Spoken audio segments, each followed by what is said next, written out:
Hey all, hope you're doing well. I wanted to do a quick video. Somebody commented about routine, and I wanted to do some videos on routines that have helped me in the past. Um, and let me preface by saying that, and I think this is important to say, I'm in a place right now where it's very hard to even get back to these routines. So I want to share that because I want to say that I understand. It's so much easier to um, have these things to try than it is to actually try them. So I completely understand that. I do think it's helpful to share, um, things that have worked for different people. So one of the things that ended up working for me, and this will be tied into a little bit of a, discussion about, medication and things that worked. But there's something called the 5:30 a.m. club. Now, I haven't read the book, but a friend um, was doing this. Basically, you get up at 5:30 a.m. You get on a video call with people, and you do some productive things for yourself. Um, Especially with depression, it's very hard to get up at 5:30 a.m. So when I was doing my best, occasionally I could get up at 5:30 a.m. or 6 or 7.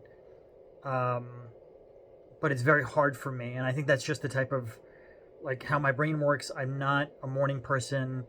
I'm very much a night owl, and that's when I get energized.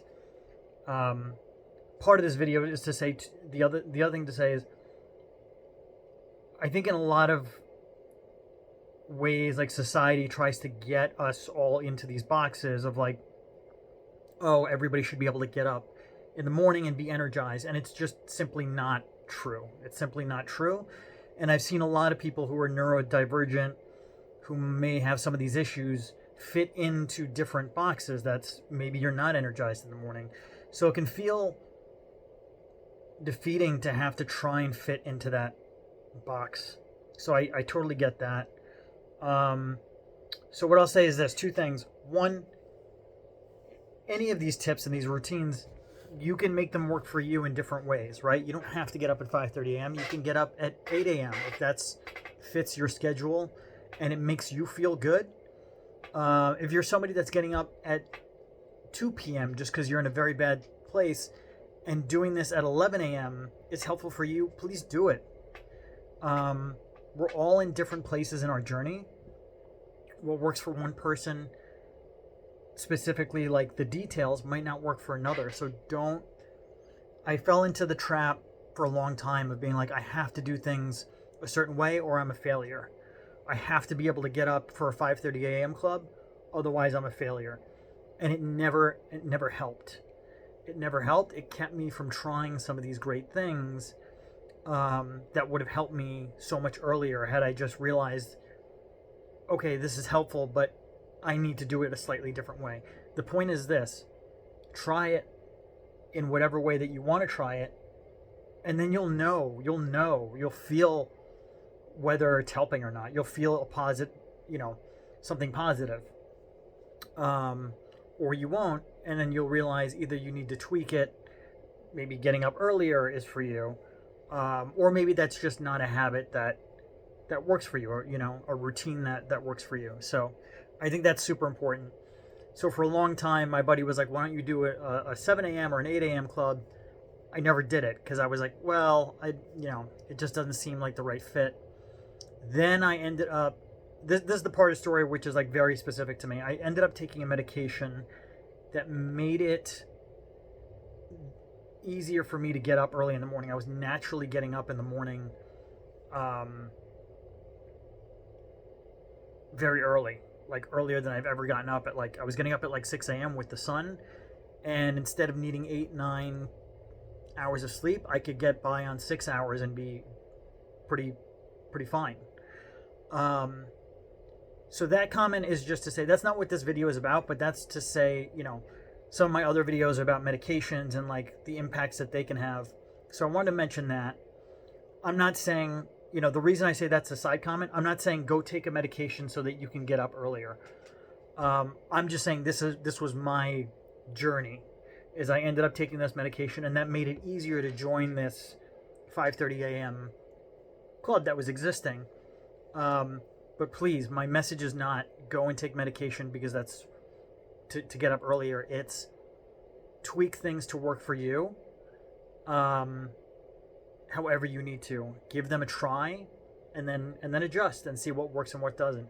Do a 9 a.m. club for yourself. Do a 10 a.m. club for yourself, and try and get, if you can, some friends to do it with you. That's the whole point.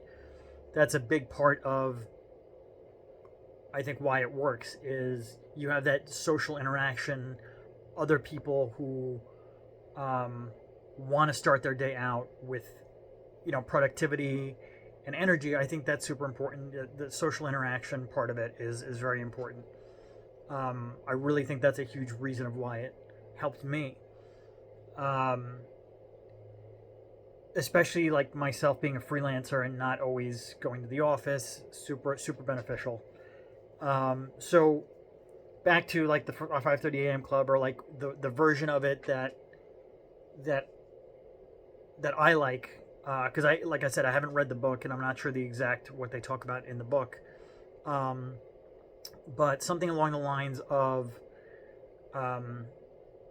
they call it 20 minutes of, so it's 20 20 20 20 minutes each. You can adjust that, and it's 20 minutes of movement, 20 minutes of writing, and then 20 minutes of reading, and then a wrap up portion at the end where you can share, just share your experience, like what you wrote about, how you're feeling, your goals for the day. Now, for example, some tweaks for myself, and I'm starting to try this for myself, like a new version, which I'm going to kick off tomorrow, is the 20 minutes of movement. That's great, and that works for some people, but also 20 minutes of stillness, I think. And I call it stillness because it's more along the lines of like meditation, for example.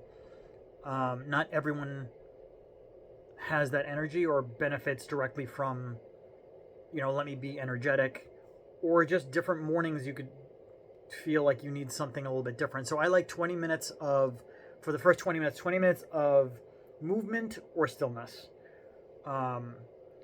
Then for the 20 minutes of writing, it can be journaling. For people who are struggling with mental wellness issues, since it's so much harder, I like to expand the options of, it could be journaling, or it could be something like productive that you've needed to get done. It could be an email that you needed to send to somebody, whatever it is. 20 minutes of writing, and then 20 minutes of reading. Again, it doesn't have to be a book. It could be an article, it could be a poem. Expanding your options a little bit, I think, helps instead of like trying to be inside of rigid boxes. And another comment is, you can also, there's benefits to obviously having a structure, right? The 20-20-20. And I think people should give that a try. But there's also benefits to sometimes, after you've done it a few times, maybe there's a morning where you are just not feeling it, but you still want the social interaction, or you still want, so you can join, let people, go through the 20-20-20 and just join the wrap up part at the end of like, what are your goals for the day? So I think, with a lot of these habits, it's about finding the balance between being rigid and having a little bit of flexibility. I think in the beginning, the rigid helps, but rigid around something that's going to be beneficial for you. And I think the main lesson there is this, is like, sometimes you just have to try. You're not going to know whether it's going to, that rigidity and that structure is going to fit for you. Sometimes you just have to try, and then you learn what worked, what didn't work, and you can either adjust or find another group or another habit that will help you. Um, but yeah, those early morning sessions are super helpful to kick off the day, feeling kind of accomplished, having a little bit of socialization, um, and feeling already accomplished that you've read something for 20 minutes, you've moved, whether it was exercise or like meditation for 20 minutes. And also, if you use like the journaling or whatever it is, like you've gotten something done or gotten things on paper and out, that's been very helpful for me too, just journaling in general. So very helpful habit for me. So could possibly work for others. So I wanted to share that. Definitely worth a try. So I think eventually I'm gonna pick up the 5:30 a.m. book and give that a read. I don't know if I'll ever be somebody who wants to do it at 5:30 a.m. My current iteration that I'm starting tomorrow is going to be for myself, and I'm aiming it at others who are going through mental wellness struggles, who want to get back to productivity, and posted it somewhere looking for people like that and hoping to find people. But the current iteration is going to be at 7 a.m. because that's what works for me right now, and I think it's a nice happy medium. So yeah, thank you for watching. If you give it a try, or you have given it a try, always up for a hearing in the comments how what works and what doesn't work. That's really what drives this channel, and the idea is like to share our experiences and to learn from them. So thank you for watching. Be well and talk soon.